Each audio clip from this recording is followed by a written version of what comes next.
Hello everyone, we want to welcome you to Mandara Online. Here we meet with God. Whether you're 90 or you're 9, we've got something just for you. We've got worship programs, music, preaching, something for the young people, something for the children, something for the married people, something for the singles. Everybody, you need to tune into Mandara Online. Worship the Lord, praise His name. Even if you want to know how to manage your money, we've got something here for you. Like, share, and subscribe to our channel. This is the place to be.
Kristu Jesu wakadzidza kuti tungamirira tozonyatsa kuzviziva kare kare amati kare kare kuti tazokunda tichazosangana pamwepo tichita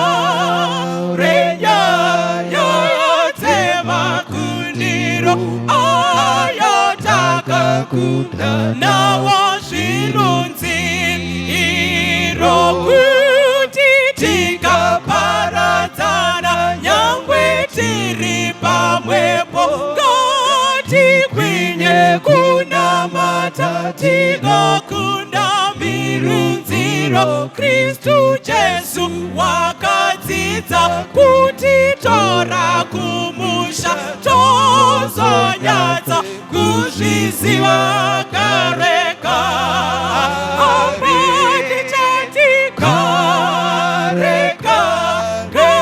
kuti tazokunda tichazosangana pamwepo tichita renyaya dzemakundiro ayo takakunda nawo zvirunzi irokuti tikaparadzana nyangwe tiri pamwepo tigwinye kunamata tinokunda mirunziro Kristu Jesu wakadzidza kuti tora kumusha tozonyatsa kuzviziva kare kare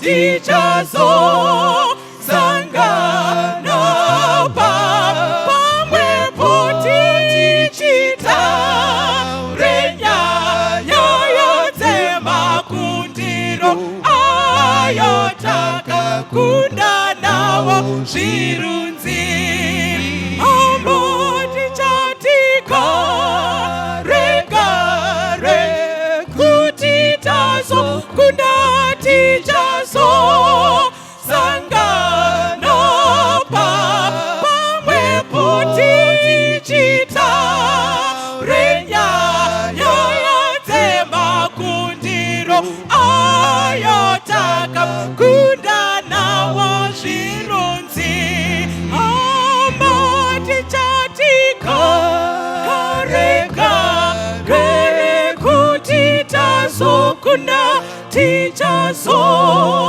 sangana pamwe poti tichita renya yoyote makundiro ayotaka kunda nawo zvirunzi iro paradzira soko kune munhu wese kana kune avo vakasungwa moyo ndimi dzevatendi ingadzi raidzire munyaradzi auya munyaradzi auya munyaradzi auya mudzimu mutsvene chidzidzo chababa aparadzira soko kune munhu wese munyaradzi auya usiku wapera zuva rinobuda ronya radzamere nekutya kwewese mumakomo ese zuva rakasika munyaradzi auya munyaradzi auya munyaradzi auya mudzimu mutsvene chidzidzo chababa paradzira soko kune munhu wese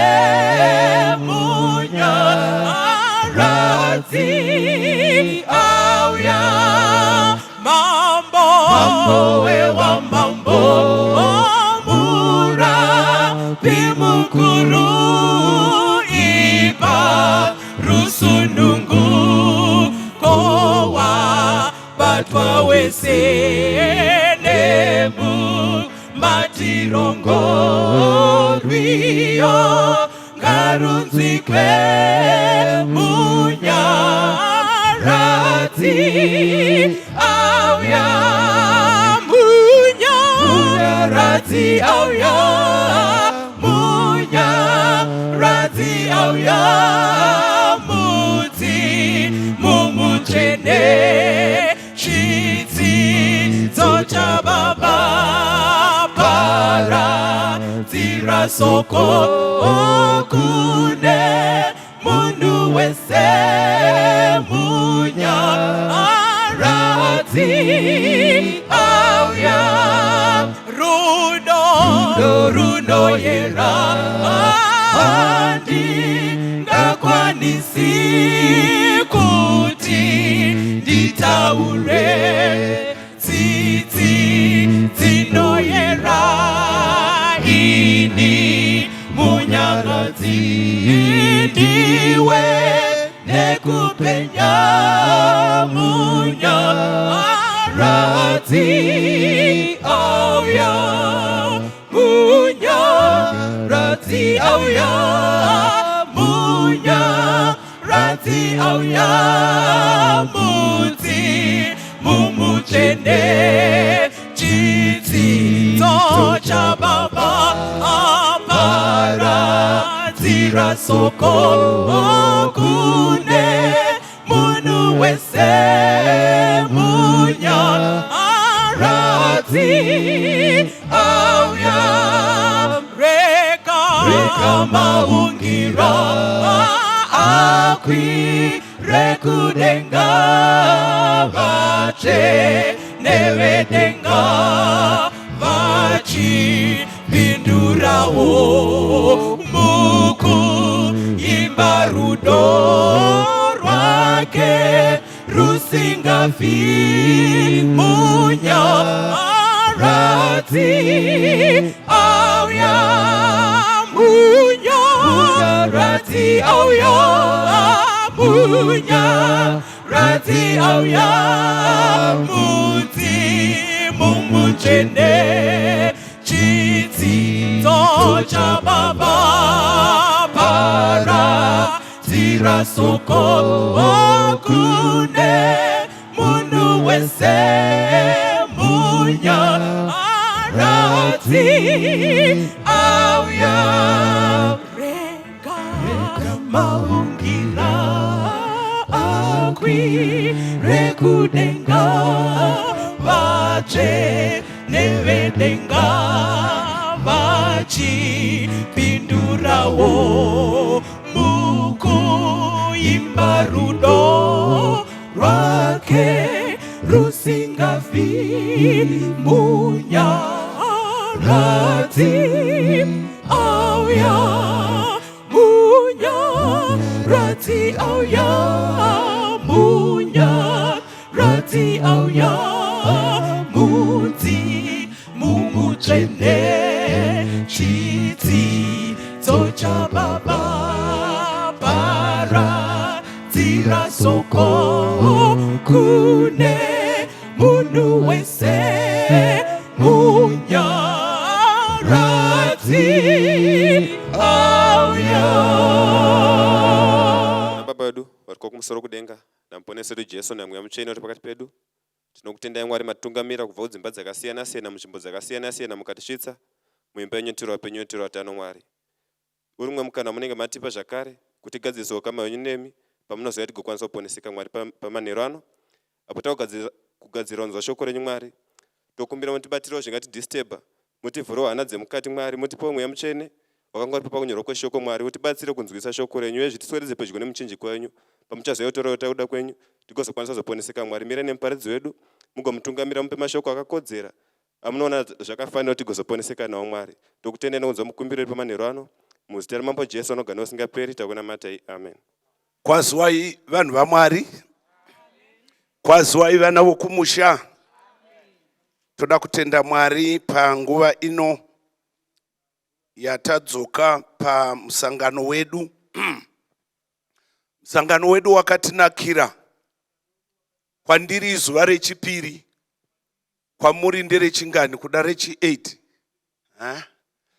Iya, toda kutenda zvikuru kuti tiri pamusangano weshoko raMwari, iro Mwari anoda kuti tose tikwedere pedo nechigaro chake chomutsa.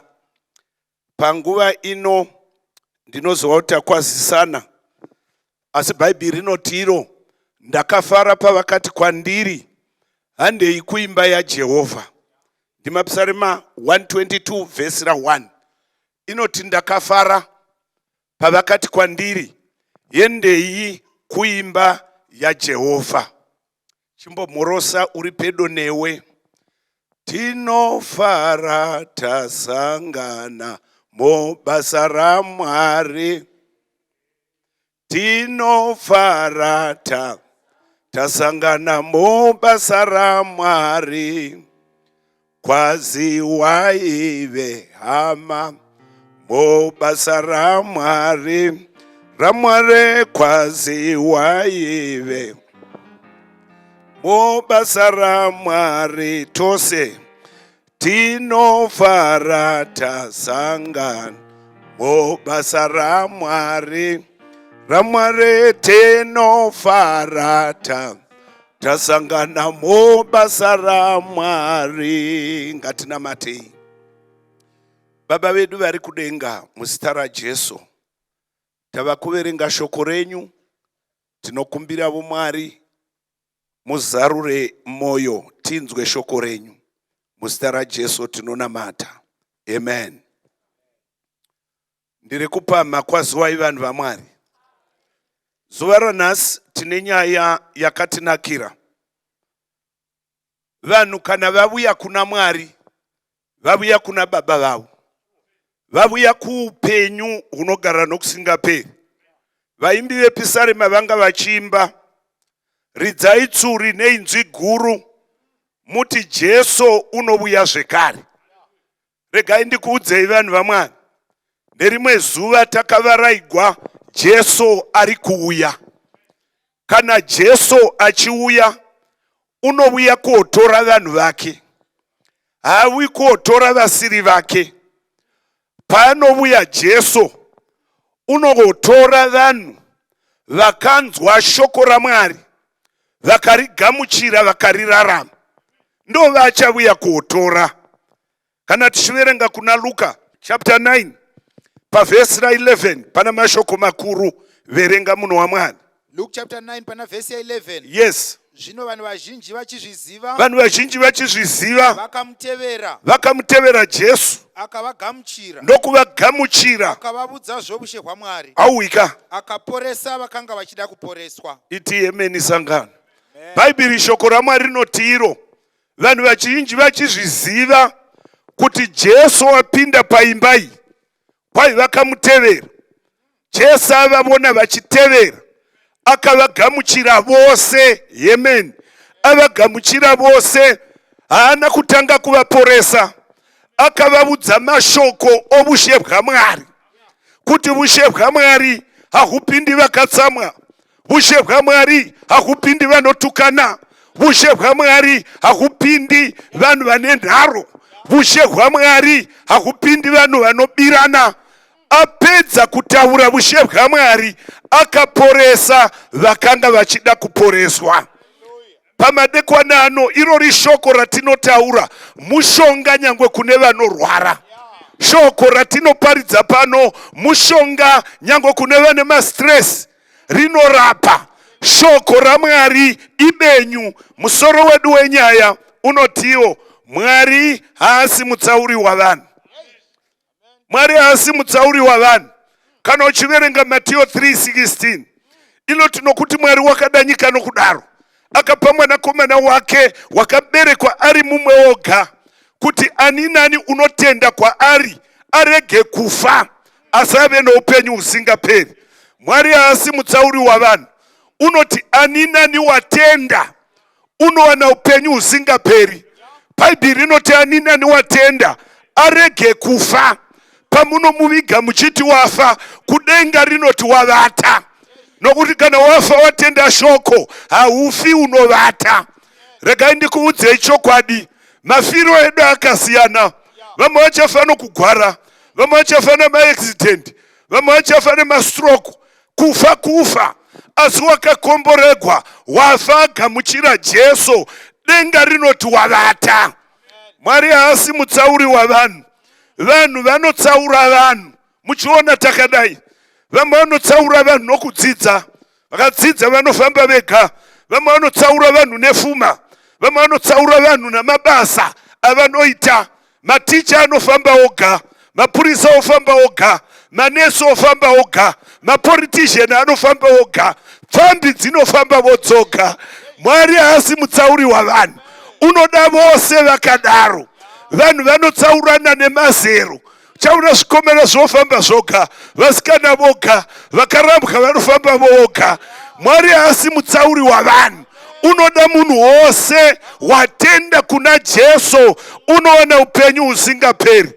Tega mukomana zvirevo 28 verse ndio yatatanga hivi 28 verse 21 zvirevo 28 akana Deuteronomy kwaonga wakaibata pana zvirevo 28 verse 21 inoti kudi 21 yeah kutsaura vanhu hakuna kunaka chirega zvako wakutsaura vanhu hakuna kudisa ngano hakuna kunaka vamwe vanongotarira vamwe kumeso kwaindofunga kuti uyu muroyi ukangotarira umwe undofunga imbavha. Mwari wati kutsaura vanhu hakuna kunaka. Vanhu vose ndevamwari. Mwari unotida zvakafanana. Vamwe vanotsaurana nemitupo vogogushingo voga vamari voga vaira shoko voga. Mwari haasi mutsauri wavanhu. Unoda tose kuti tiwane upenyu usingaperi. Deuteronomy chapter 10 verse 17. Teka mukomana. Verse 17. Nowaka. Nokuti Jehovah Mwari wenyu ndi Mwari. Yeah. Wabamwari. Timwari wabamwari. Nashe wamadzishe. Mwari mukuru. Nowaka. Unohlisa. Awika. Usingatsauri vanhu. Achida kuda imwe. Kugamuchira mubayiro. Kwaya haatsauri vanhu. Mwari ndi Mwari mukuru. Unohlisa. Kana iye atsamwa vanhu havagoni kumira pahasha dzake. Akakura zvakadaro haatsauri vanhu. Nyango vatadzi vanodiwa naMwari. Unodati kana vabuye kwaari unovageza matsvina ose vova vana vaMwari. Mwari haasi mutsauri wavanhu. Vamwe vanotsaurana nekwavanogara. Vamwe vanotsaurana namarukesheni kuno kumandara. Vamwe vanogara uko kurukesheni kumavheni kwedu uko. Asi Mwari haatsauri vanhu. Unoda vose vanogara muZimbabwe neIngirandi. Unoda vose vanogara Mozambique neChina. Mwari haasi mutsauri wavanhu. Vamwe varefu vamwe vapfupi, vamwe vakatsvuka, vamwe vakasviba, vamwe vadhafu, vamwe vatete. Mwari unoda tose takadaro. Terera unzwe pana mabasa 17. Chapter 17 pana verse 26. Uchiinda kuna 27. Wakaita marudzi ose avanhu. Ndi Mwari uyu. Achibva kuno mumwe chete. Why don't you say amen? Mwari wakaita marudzi ose avanhu. Mandevere, makaranga, matonga, wakaita marudzi ose avanhu. Tichibva kuna Adamu naEva kuti vagare pose panyika ambotara nguva dzavakatemegwa nemiganhu abira ipapo isachigumwe. Bhaibheri rinoti iro Mwari wakaita marudzi ose avanhu. Hakuna rudzi guri special. Kana rudzi kwamachina gusi special. Rudzi kwavachena gusi special. Kwamatonga, kwavandevere, kwamakaranga, marudzi ose takabva kuna Mwari. Kwai kuti vagare pose panyika ambotara nguva dzavakatemegwa nemiganhu yokugara kwavo kuti vatsvake Mwari. Haleluya. Vamuwane. Nowaka. Mira ipapo. Bhaibheri rinoti iro Mwari wakavatemera miganhu kuti vatsvake Mwari. Apa muna kupawa. Wakagara ipapo uno muganhu. Chero pauri uri muruzevha, uri mudhorobha, pose uri mundege, munhu wose wakazvagwa uno muganhu. Ukaenda pana Jove inotoreva munhu wakazvagwa nomukadzi una mazuva mashoma azere nokutambudzika. Unobuda seruva ndokusvava. Unotiza somumvuri haagari. Tarira uri pedo newe muudze kuti haugari. Nyangwe ndinoparidza handigari. Pavhesi ra5 mazuva ake zvaakatagwa, mwedzi yake yakaverengwa nemwi, makamutarira muganhu waasingatendegwi kudarika. Hauna kupawa. Wakadai uno muganhu wausingadariki. Uripo musuwa uchagwara ugotsvaka mishonga muZimbabwe ugoiwana hairapi. Kana muganhu watagwa unoenda. Nyangwe ukaenda India, nyangwe ukaenda Nigeria, nyangwe ukatsvaka n'anga, kana muganhu waMwari wasvika unoenda. But usati wainda, mwedzi yedu yakaverengwa naMwari namazuva namakore. Mazuva asati asvika, kusati kwanzi kwaninge hakuchina, mai hakuchina, baba vaye hapachina, musikana uye wazorora. Usati wasvika pamuganhu, Bhaibheri rinoti tsvaka Mwari. Hama dzinodikamwa, ndiyo nguva yekutsvaka Mwari. Uchiri kugona kudya sadza nokugona kupfeka dhuku, tsvaka Mwari uchimupenyu. Uchiri kugona kuronga maprogramu, tsvaka Jehovha umutsvangadzire umuwane. Isaiah kaunodaro chapter 55 pavhesi ra6 inoti tsvakai Jehovha achawanikwa, danai kwaari achiri pedyo, nokuti wakaipa ngaasiye zhira yake, atendevukire kuna Mwari. Uchakangamwigwa zvikuru, denga rinofarira kukangamwikira vanhu. Kana munhu akadzoka kuna Mwari anokangamwigwa zvikuru.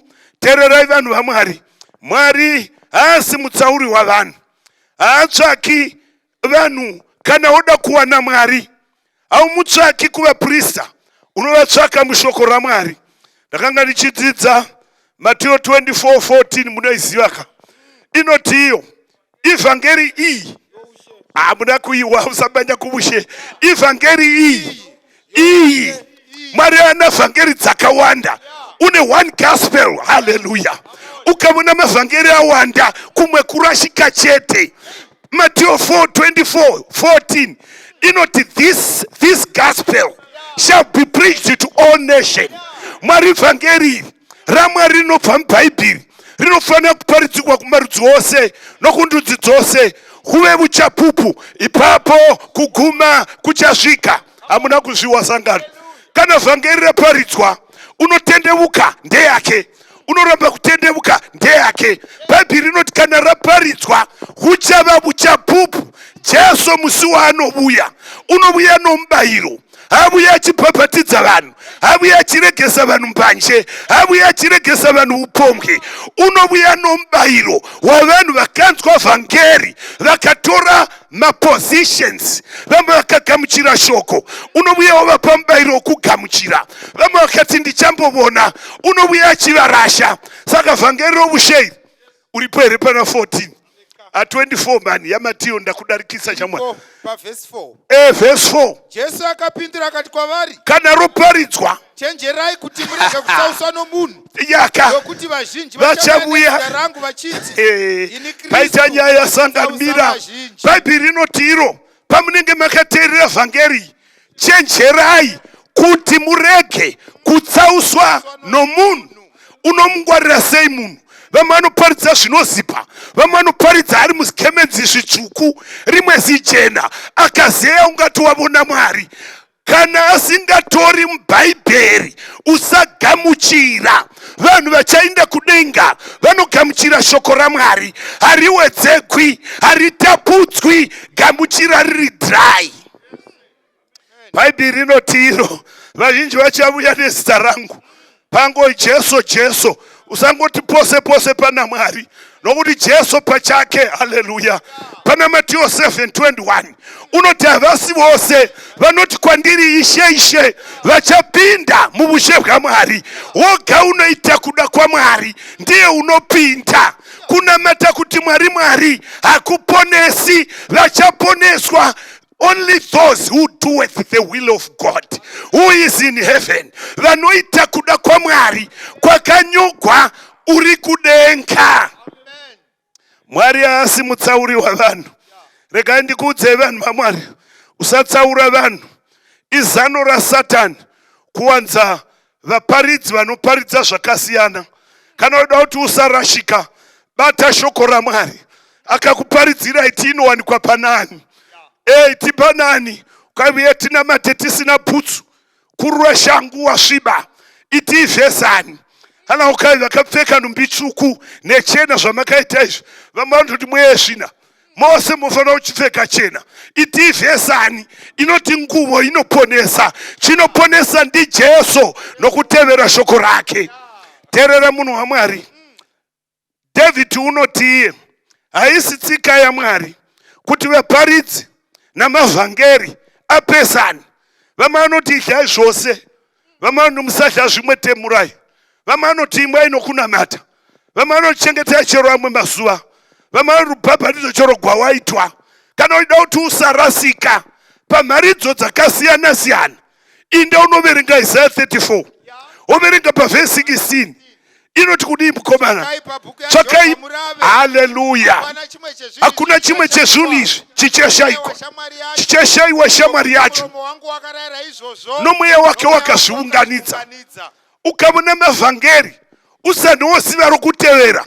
Ndotevera here maSabata, maWisiri, maDhachi, maPentekosti. tsvaka pabhuku yaJehovha uite zvokurara. Hakuna chimwe chezvinhu zvaMwari zvakarayigwa chichashayikwa, nokuti muromo wangu wakarayira izvozvo, nomweya wake wakazviunganidza. Hama dzangu dzinodikanwa, Mwari haasi mutsauri wavanhu. Hakuna rudzi kwaanoramba. Anoda vanhu vose, anoda vanhu vose kuti vaponeswe. Asi vanhu vachaponeswa ndevagara vachitsvaka Mwari, vachimuda nomwoyo yavo yose. Tiri pana Mabasa chapter 10 ndopaticharuka nyaya yedu. Teerera munhu waMwari, verenga vhesi ra1. Mabasa chapter 10 pavhesi ra1. Tega mukomana. Chapter 10 Yes. pana vhesi ra1. Pakaita umwe murume waiva muchendera. Umwe murume paKesaria wainzi Cornelio. Wainzani sangano? Cornelio. Ya. Mukuru wezana wehondo yeItalia. Ya. Munhu wainamata noaisha Mwari. Iti munhu wainamata noaisha Mwari. Iye neveimba yake yose. Waipa vanhu zvipo zvingani sangano zvizhinji kwazvo nokunyengetera kuna Mwari misi yose. Verenga vhesi 3. Zvino nenguva inenge yepfumbamwe yezuva akabona kwazvo yes. mutumwa waMwari achipinda kwaari achiti kudii? Cornelio. Vhesi ya4. Iye akamutarisisa akati chiko Ishe, chinyiko Ishe, kukai minyengetero yako zvakwira pamberi paMwari zvarangarirwa. Iti emeni sangano. Paiva nomwe murume wainzi Cornelio, mukuru wehondo, general yeItaly. Munhu wainamata Mwari. Amen. Waisha Mwari achinamata misi yose.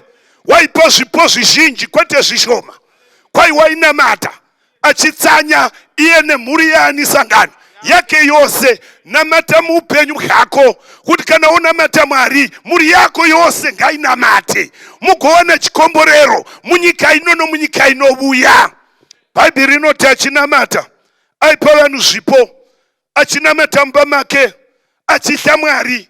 Murume waihla Mwari uyu, variko vanhu munzvimbo inoyi vanohla Mwari chero vasati vaenda kuchechi. Mwari haasi mutsauri wavanhu. Mwari avona Cornelio achinamata, wakadispacha one angel from heaven yakabva pachigaro chaMwari nokunoti ziva muimba yaCornelio.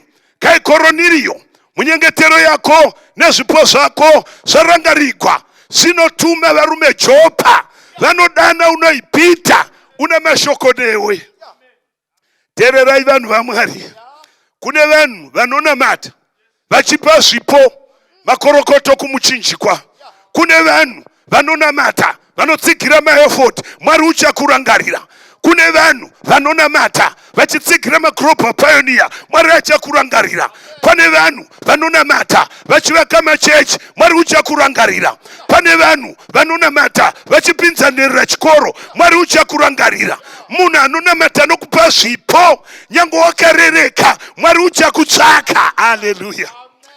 Mose vakauchi Cornelio mukuru weItaly waiva mujenda kurwa kuti muhedheni achinamata achiita zvakanaka. Denga rikati pasara padoko doko, rakaiti mutumire mukomana wainzi Peter. Amuna kupawa sangano. Kwai apedza kunamata kwakauya ngirozi. Deno ngirozi yakauya mumba mako ikataura newe. Waitanga chechi? Ndaitotanga chechi kuti ndakaona ngirozi madeko yakataura neni, bvunzai vana vangu. Asi Cornelio haana kuitanga chechi, nokuti chechi yaJesu yakatanga kuna gene, ikapinda nomuvaprofita, ikapinda nomuvadzidzi. Jesu akaisiya inana mukoma Peter. Kukaidispatch varanda vako vanodana Peter, unogara nomwe unoita matehwi. Imba yake iri papapa kwaipa gungwa. Kana Mwari wokudana oda kuponesa, unodana nezita rako, unogona kutaura nepfungwa dzako, unogona kutaura newe nokurota, unogona kutaura nomwoyo wako kuona kuti ndo chokwadi. Cornelio yavona ngirozi, yabva ngirozi chii chaakaita? Teka mukomana. Vhesi ya 6. Eka. Unogara nomumwe unoti Simon. Tabva hapo vhesi 7. Vhesi ya 7. Ya. Zvino mutumwa wakataura naye wakati abva akadana varanda vake vaviri nomurwi wakarurama pakati pavaisishumira akavaudza zvose ndokuvatumira Jopa. Kwai mutumwa aenda kudenga, Kornelio waiteerera. Vanhu vanonamata vachaponeswa, vanonamata vachiteerera Mwari. Havangonamatise zvavanofunga. Vamwe vanonamata vachizviroira pamadziro, vamwe vanonamata vachizvipara, vamwe vanonamata vachichema. Aiwa munhu waMwari, namata uchiteerera shoko raMwari. Bhaibheri rinoti mutumwa aenda, Kornelio wakadana vadzwi vake vaviri nomusoja 1 vakaita 3 ndokuvaudza zvose zvavakaudzwa nomutumwa. Endai munodana Peter. Kana ukarara pakati apa, Peter waindoramba. Muripo here sangano? Peter waindodii vanhu vaMwari? Peter waiva muJudha, wanga achivenga noruvengo, asingazi kuti Mwari hasi mutsauri wavanhu.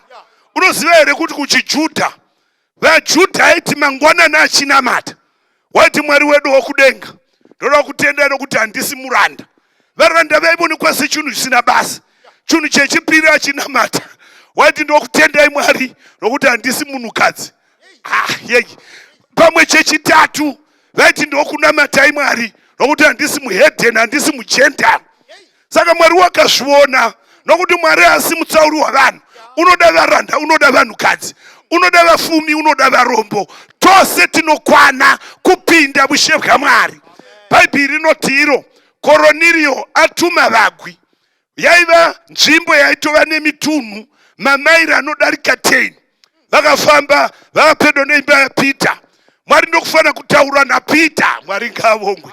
Kana Mwari oda kuponesa, unotaura newe agotaura nomuparidzi kuti usangane neshoko raMwari. Bhaibheri rinoti Peter akamirira kuchibikwa, wakakwira pamusoro pemba kundonamata. Nyangwe akanga ano ruvengo wainamata Mwari. Kune vanhu vari muzvivi asi vanonamata Mwari. Usaenda kure, Mwari unokuda. Ripo zuva rachakudzikinura.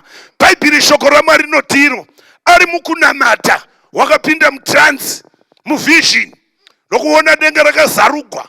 Teererapo. Ndokuona mucheka wakanga une mhuka dzose dzina makumbo 4. Ita zvokuverenga. Ndoita sendiri kutaura zvisizvo. Vhesi ya 11. Akavona denga razarurwa nechimwe chinhu chichiburuka somucheka mukuru wakasungwa miromo 4. Famba. Vhesi number 12. Come on. Maiva nemhuka dzose dzina makumbo 4 nezvinokambaira zvenyika neshiri dzedenga. Hawika. Vhesi number 13. Come on. Inzwi rikauya kwaari rikati Peter baya udye. Petro baya udye. Akati handina kutongozha. Akati kwete Ishe. Handina kutongozha chine tsvina. Chinhu chisakanaka chine tsvina. Ndokubva inzwi radzoka. Verse 15. Ipapo inzwi rikauya zvechipiri rikati usati takanatswa naMwari usati chine tsvina iwe baya udye. Verse 16. Verse 16. Izvozvi zvikaitwa katatu chinhu chikakwidzwa kudenga. Chimira ipapo. Ndo vhesi inodya vamwe zvikamba neshuro namakudo namadhongi nenguruve. Iyoyi maiwa zvayaita. Regai ndikudzokororei. Kwaiva Peter wakaona mucheka. Don't forget waiva muvision. Waiva vachirota. Mucheka waiva nemhuka dzose, madhongi aivamo, nguruve yaivamo, ng'ombe dzaiva, mhuka dzose nezvinokambaira. Inzwi raMwari wokudenga, teerera, rikati Peter simuka baya udye. Peter akati kwete Ishe, handina kutongozha chine tsvina. Kwai Mwari akapama akati Peter usati chandanatsa iwoti chine tsvina iwe baya udye. Hauna kuteerera 16. Kwai mucheka ukakwidzwa kumusoro nezvikamba zvikainda nemhuka dzikainda. Peter pepuke pahope akawa gogogoi. Tinotsvakavo Peter paimba yaPeter. Kwai mweya mutsvene pavhesi 17 ukati Peter usaramba kuinda navanhu avo, ndini ndavatuma. Vhesi 19. Peter akati ndosaka Mwari anga achiti usati imwe mhuka ine tsvina. Wanga asingarevi kuti ndidye makudo, wanga asingarevi kuti ndidye nguruve, wanga achireva kuti ndisati vamwe vanhu vane tsvina ndinofanira kuparidzira vanhu vose. Teerera una kunzwa. Number 1 kwaiva kurota. Number 2, nyangwe mudream haana kudya. Number 3, zvaireva kuti usati vamwe vanhu vane tsvina enda unobaya udye uparidze. Zvine wozha nehope dzapita. Ukarota una magonyeti otoudza ndakafuma ndeye magonyeti unopenga here iwe. Ihope apepuka wakadudzigwa hope dzacho kuti usati vamwe vanhu vane tsvina enda unoparidza vhangeri. Haleluya sangano. Ndokubva asimuka Peter idongorereka shamwari 22. Verse 22. Come on. Vakati Cornelio mukuru wezana murume wakarurama unoshamwari unorumbidzwa norudzi rwose rwavaJudha wakarayirwa naMwari mutsvene kuti akudanei kuzouya mumba make kuti anzwe mashoko kwamuri. Anzwe chi mashoko akati vagerepo. Fume mangwana akasimuka akaenda navo nedzimwe hama dzapaJopa dzikaperekedza. Nawaeri kwai wakatoti vakomana pindai kamwini muJudha kupinza muHedheni vakagara patafura vakadya. Tererai kana hwamanda isati yarira tinogara patafura navakaipa, tinogara patafura nevakauraya vanhu. Munhu wose unodiwa kugara patafura yevhangeri unzwe zvinotaura shoko raMwari. Bhaibheri rinoti vakatovata vakapuwa machira naPita vakapuwa zvinonaka vakadya vakavata kuti pfura. Kuchindoidza Petro wakasimuka navagu3 vaKornelio nedzimwe hama dzaiva paJopa maJudha kuinda kumba kwomuHedheni kundohwitinesa kuponeswa kwaKornelio. Haleluya sangano raMwari. PaJopa ndo pakatiza Jona madekoka paya achiinda Niniva.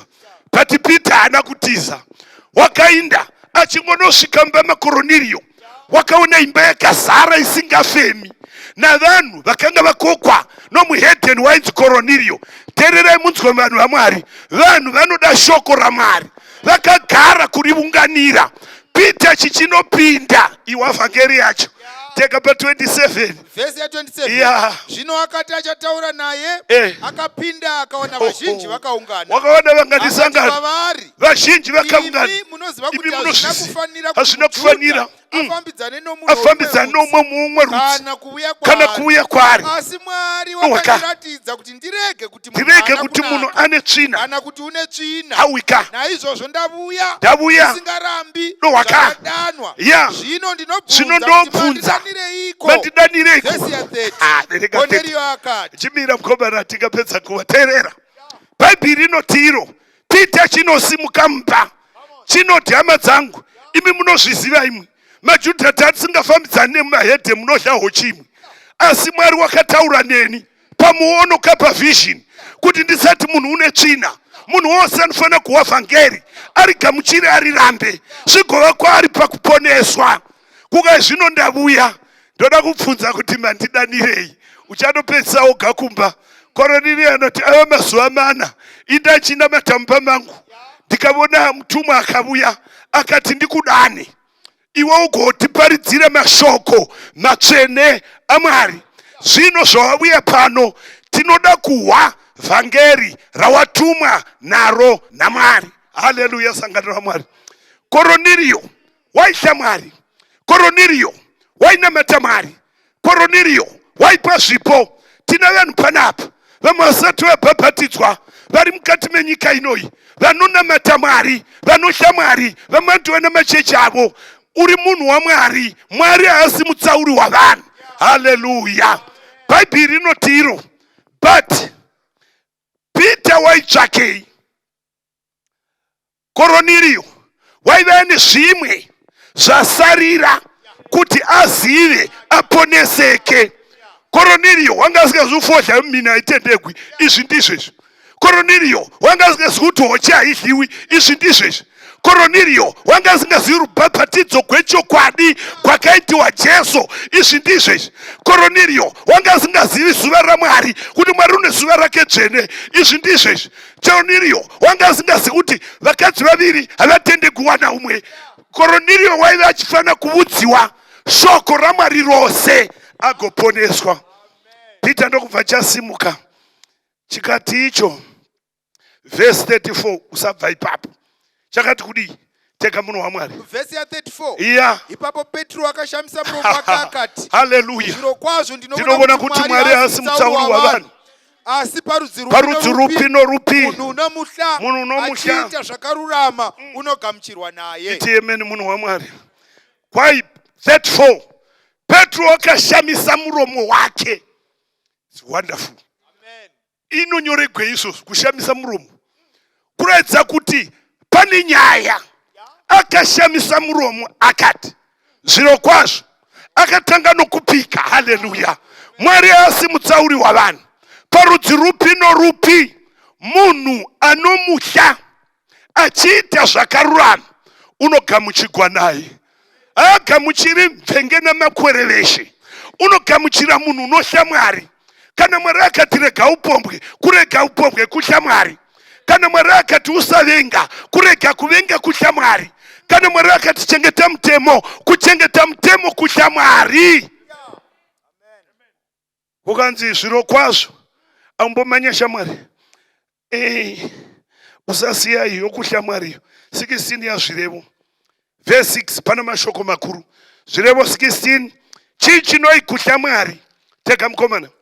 Zvirevo 16 verse 6 verse ya 6 ina mashoko makuru. Zvakaipa zvinodzikinurwa nenyasha nezvokwadi. Zvakaipa, haleluya, zvinodzikinurwa nenyasha nezvokwadi. Apa una Jehovha. Yeah. Vanhu vanobva pane zvakashata. Kuhla Jehovha kubva pane zvakaipa. Yeah. Munhu unodzikinurwa nenyasha nezvokwadi. Mwari angoti vanhu vasati vatendeuka nezvipi ndai kudenga topinda nenyasha. No, nyasha dzinoreva kuti wanga uri muzvivi, Mwari wakuraramisa, wakusvitsa pavhangeri, woti mugamuchire, kungosimuka kwako nyasha dzoti waregeregwa, watova mutsvene.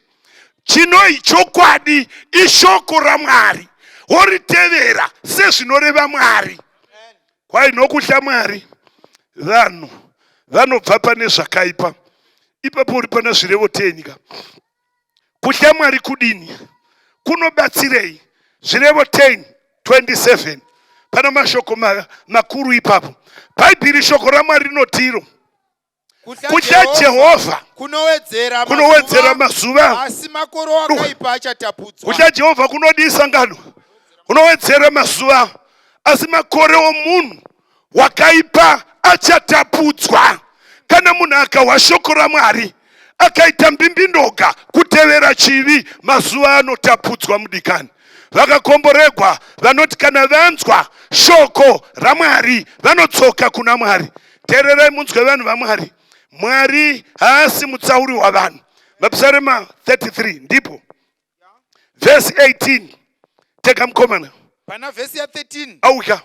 Jehovha unotarira ari kudenga. Waka. Unovona vanakomana vose vavanhu. Yeah. Verse ya 14. Verenga shamwari. Unotarira ari ipapo paagere. Achivona vanhu vose vagere panyika. Verse 18 na 19. Verse ya 19. Verse ya 18. Tarira ziso raJehovha rinotarira vanomutya. Awika. Ivo vanorindira tsitsi dzake. Awika. Kurwira mweya wavo parufu. Iti amen munhu waMwari. Panguva yenzara. Kwaitarira ziso raJehovha. Bata chapter Galatians 3. Kukai ziso raJehovha rinocherechedza vanomuhla nokuvachengeta, kuvagwira parufu. Madekwana ano hama mudikani. Mwari haasi mutsauri wavanhu. Ndiwo ungatsauka pazhira yaMwari. Asi Mwari unoda tose kuti tiponeswe. Pana vaGalatia chapter 3 verse 27. Inoti Mwari haatsauri vanhu neage kana gender. Unoda varume, unoda vakadzi, unoda vakomana, unoda vasikana. Galatians 3:27. Chinda kuna 28. Nokuti vose pakati penyu vakabhabhatidzwa muna Kristu Jesu, makafuka Kristu. 28. Hakuchina mujudha kana mugiriki, hakuna wakasungwa kana wakasununguka, hakuchina munhurume. Awika. Nokuti imi mose muri vamwe muna Kristu. Mose navachunhu chinganisa ngano 1 muna Kristu Jesu. Madekwana ano hama dzinodikamwa. Mwari haasi mutsauri wavanhu. Ukahla Mwari unokugamuchira. munhu unosha Mwari haavengi hama yake. Munhu unosha Mwari haashoropodzi, haavengi, haatuki mukadzi wake, haafuratiri murume wake. Nyange ukasati ameni apa wazviwapo. Tererai sangano raMwari. Munhu anosha Mwari anoita zvakanaka mazuva ose oupenyu hwake. Vanhu pamberi pedu madekwana ano Jesu waisa pachena kuti ndinoda vanhu vose vaponeswe. Peter wechipiri 3:9. Mwari haanonoki kuita sezvinoreva vamwe vachiti unonoka, asi uno mwoyo murefu, haadi kuti vamwe varashike asi kuti vose vaponeswe. Madekwana ano nimire pano, Mwari unoda uponeswe. Wadi kushara Mwari, ushare zhira ya Mwari. Hatizoponeswi nezhira dzedu, tinoponeswa nezhira ya Mwari. Mwari haasi mutsauri wavanhu. Unozviona pana 23 ya Luka. Jesu Kristu aenda pamuchinjikwa asina mhosva, achifira zvivi zvavatadzi. Kwai umwe wevatadzi mbavha mbiri unomutuka, unoti kana uri mwanakomana waMwari zviburuse utiponese. Umwe waiva kuno rudyi akati, iwe benzi, hauzive here kuti isu tiri kufira mhosva dzedu, uye hana mhosva yaakabhara. Mbavha iye ndokuti, Jesu mundirangarirevo kana mupinda kumusha kwenyu. Bhaibheri rinoti Jesu unoti nhasi ndinova newo muparadhiso raBaba. Mbavha yakaponeswa. Mwari haasi mutsauri wavanhu.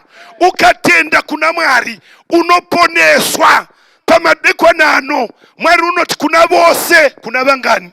Vose vakamugamuchira, wakavapa simba kuti vave vana vaMwari. Wakagara una simba, asi ukati Mwari ndava kuuya kwamuri ndisina simba, unokupa simba. Ndinouya kwamuri nomoyo wakaoma, moyo unovenga, moyo wakaipa, ndinoda simba. Kuna vose vakamugamuchira, wakavapa simba. Ndoda kunamata navanoda simba rokunamata pakati pedu. Ndoziva kuti kugara makadai munoda Mwari, Mwari ngaavongwe. Satani uchahonda vanhu vaMwari vaponeswa. Satani uchahonda mangwana tenyaya yakasimba inopinda kudai. Charo ndikangorova yamangwana kana uri wokuponeswa unotoiona. Iyo yatisi kumbotamba nayo, asi nhasi ndoda kumbonamatira shamwari dzangu dzinoda simba rokunamata. Kwete kunamata kumunhu. Unoziva kuti ndinogwadziwa zvikuru variko vanhu vanotsigira machechi avo vachikona kutsigira shoko. Tsigira shoko. Chechi haiponesi, chinoponesa ndiJesu neshoko rake. Kuna vose vakamugamuchira, wakavapa simba. Pamadekwana ano ndoziva kuti varipo vaenzi vari pakati pedu vanoda simba rokunamata, simba rokutevera Jesu. Simuka tinamati uri pauri, simuka mudikani wakasununguka. Vanoda simba, tindoda simba rokutevera Jesu. Handidi kutevera vanhu, ndoda kutevera Jesu. Simuka tinamati uri pauri. Mwari akomborere. Thank you so much. Mwari akomborere vanhu vaMwari.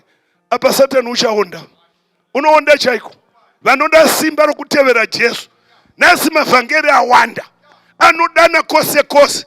Amwe anohyisa vanhu mapundo, amwe anomwisa vanhu weti dzamadhogi.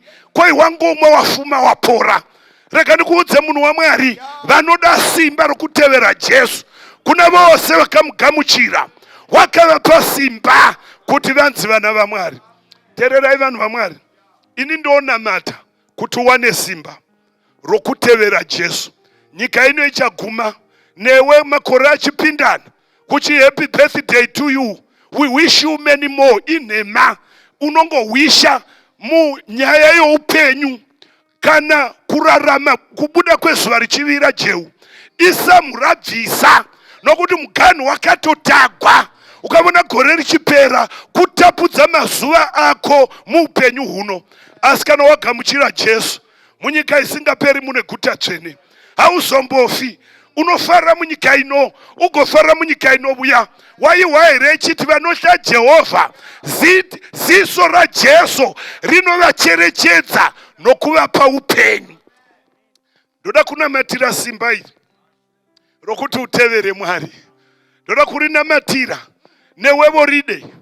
Iti ndoda simba rokutevera, kwete muparidzi asi kutevera Jesu. Ndoziva kuti muripo makadero. Ndoda kunamatira munhu waMwari. Wadi kuuya pano tinamate. Famba uye pana tinamate tose. Isati bati vanhu musoro usahlako. Uya tinamate. Fambai muchiuya vaenzi vari pakati pedu. Vanda simba rokutevera Jesu.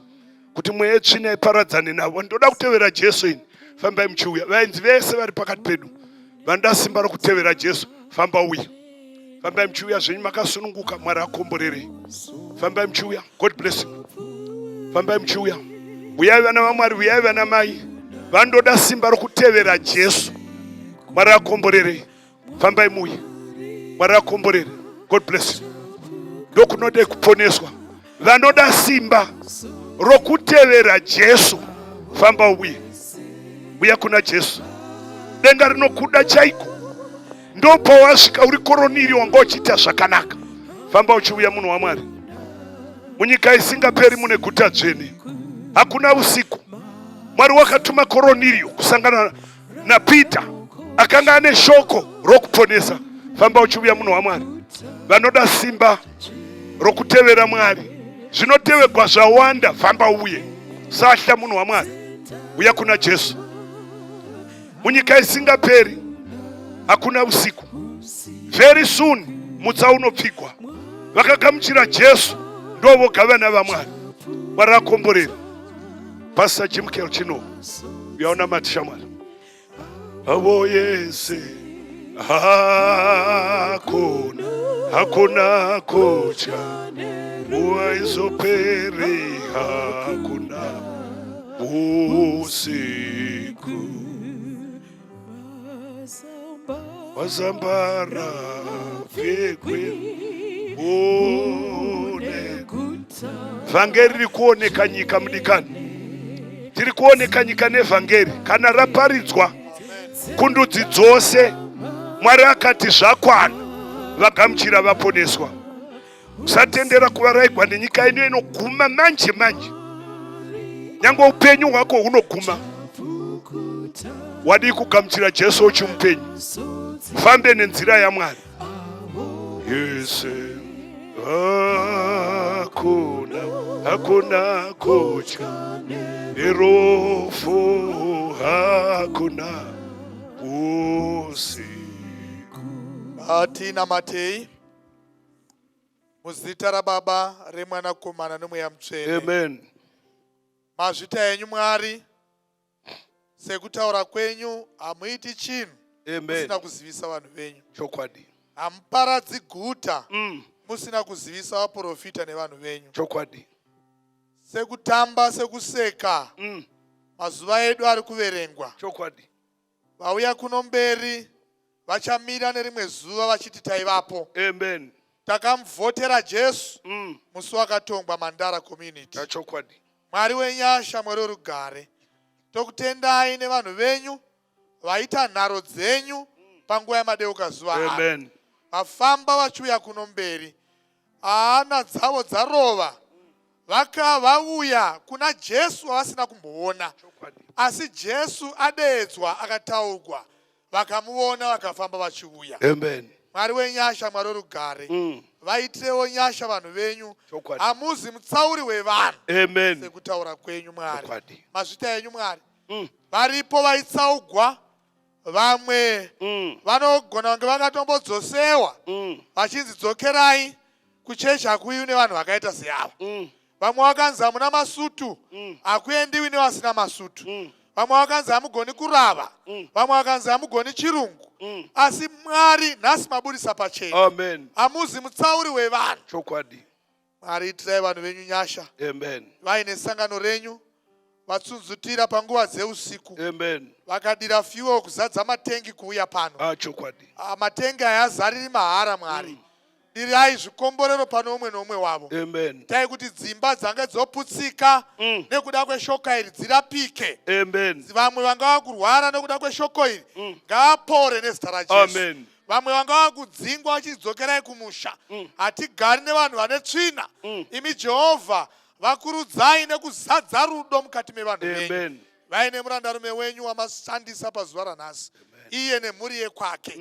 Aiye anodawo simba. Amen. Rambai muchimupa simba rakatuvidzwa Chokwadi. neHoly Spirit. Amen. Vaine vanhu venyu, ivai nevauya kuno mberi, ivai nevakaronga musangano uyu, nevari kuutungamira nekuuchaira, ivai newitnessing team, ivai nevari kukokwa. Amen. Irai moyo wekubvuma shoko. Amen. Sezvamakaita kuna Cornelius. Chokwadi. Peter asati asvika manga mataura naye. Zita renyu Mwari rikudzwe. Pavachandorara vanhu venyu vape hope dzinofefetera. Amen. Bvisai kuvhumuka, bvisai madzikirira, bvisai mombe tema dzinodzingirira vanhu, bvisai kushaya hope nekufunganya. Vomuka vomutswa neshiri dzedenga. Chokwadi. Vondoita mabasa anobhadhara. Misika yavo ngaibhadhare. Amen. Vorereka zuva. Amen. Voita mutamba mhuru kuuya pano kuzonzwazve zvimwe zvaJesu. Amen. Komborerai vaenzi vaitire zvakanaka. Amen. Komborerai vepano vaitire zvakanaka. Zita renyu Mwari rikudzwe muna Jesu anogara nekusingaperi. Amen. Amen. Ndiani avo vanoungana pamberi pechigaro chaMwari, vanokudza zveJesu nemaropa enyenye, vari kupinda muJerusarema itsva, vasambwa nemaropa enyenye, vari kupinda muJerusarema itsva, nemaropa enyenye, vakadawira mzita raJesu, vamwe vavo vachiri vaduku,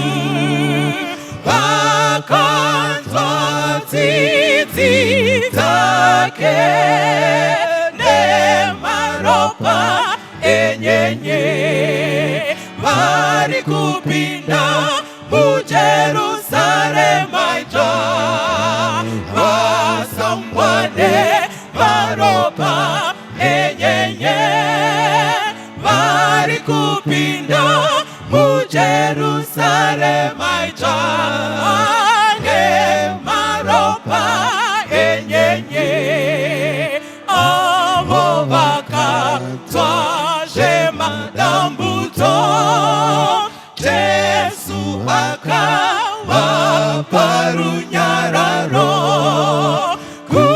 kuzorora mumweya nemaropa enyenye, vari kupinda muJerusarema itsva, vasambwa nemaropa enyenye, vari kupinda muJerusarema itsva, nemaropa enyenye, vakaita kubasa raJesu, vakana kukana kwakanaka, vachafarana rini nemaropa enyenye,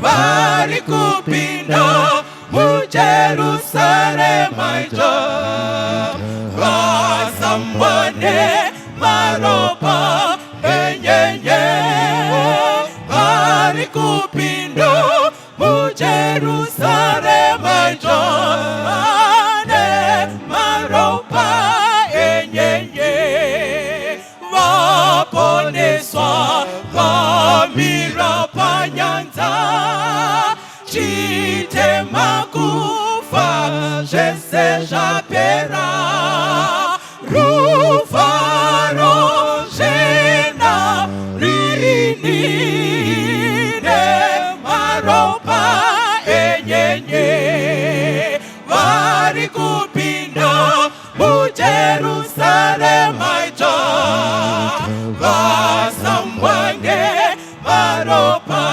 enyenye, vari kupinda muJerusarema itsva, maropa enyenye vaponeswa vamira panyanza chitemaku vazvese zvapera rufaro zvenarini nemaropa enyenye vari kupinda mujerusarema ija vasambwange maropa enyenye vari kupinda mujerusarema ija nemaropa enyenye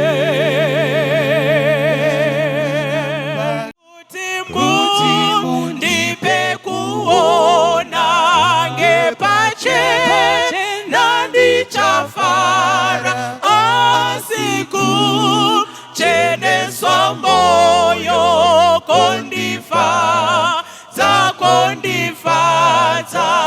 mundisa moyo wese kana moto mundipise azvine izvo zvitema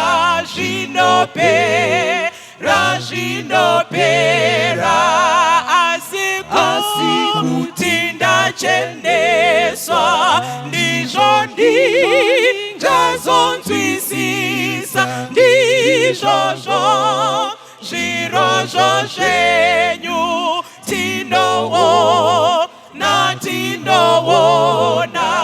mundisambe moyo wese kana moto mundipise azvine izvo zvitema zvinopera